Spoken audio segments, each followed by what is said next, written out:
नमस्कार मित्रांनो, कसं टोमॅटो आता थाय करायला तुम्हाला मी दाखवून घेतो बघा. आता एवढ्या वारीच आता बघा संध्याकाळ झाली परंतु व्हिडिओ काढतोय तुमच्यासाठी, नाहीतर आपला दिवसाचा व्हिडिओ असते. कसं नाचायले थाय थाय थाय थाय थाय थाय, कसं पाऊस पडला ना त्याच्यामुळं ह्याला काय टेन्शनच राहिलं नाही, पाण्याचं बी नाही आणि कसंच नाही. वातावरण तर एकदम झकास झालं बघू शकताय. इथं दिवस बघा मावळायला गेला आहे, तेव्हा सटकारा पण आला तिकडून आणि मस्तपैकी आता ह्याला ओकेमध्ये झालं बघा सगळं.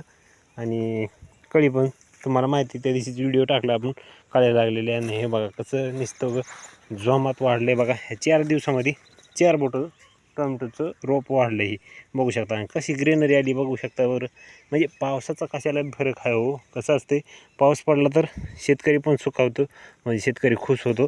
आणि ही बघा ही रोप आपली बिघडलेली, म्हणजे जी पानाची डोपी झाली ते का ते रोपं कशी झालीत बघा बरं, ओकेमध्ये झालीत का नाही हे बघू शकताय.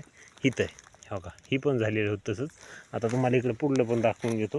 हो का, आता इथं एक लहान आहे हो का, हे सुद्धा हिरवगार झाले का नाही बघू शकताय. म्हणजे पावसाचा हो सगळा परिणाम पावसाचा होता. हे बोकडा झालेली रोप होत त्याला. आणि कसं उचललं आहे बघू शकताय. एका 8 दिवसामध्ये हे आपलं टोमॅटो आहे का नाही ती नंबर 1 होणार हे बघू शकताय. कसं नुसतं खेकडेवणी निघालीत पानं सगळे आता ओकेमध्ये, फुलं पण निघालीत शेंड्याला सगळे फुलं. आणि 8 दिवसामध्ये आता नुसतं भरून जाणार आणि बांधावं लागते लगेच आता आपल्याला. बघा ओकेमध्ये झाला बरं का प्लॉट आपला. आता नादच करायचं नाही आपल्या प्लॉटचा. आता 8 दिवसामध्ये नुसतं पिवळं चुटूक ह्याला फुल दिसणार. कसा वाटतोय आपला प्लॉट आता पावसामुळं भारी दिसायला. भेटू दुसऱ्या व्हिडिओमध्ये नंबर 1 बघा.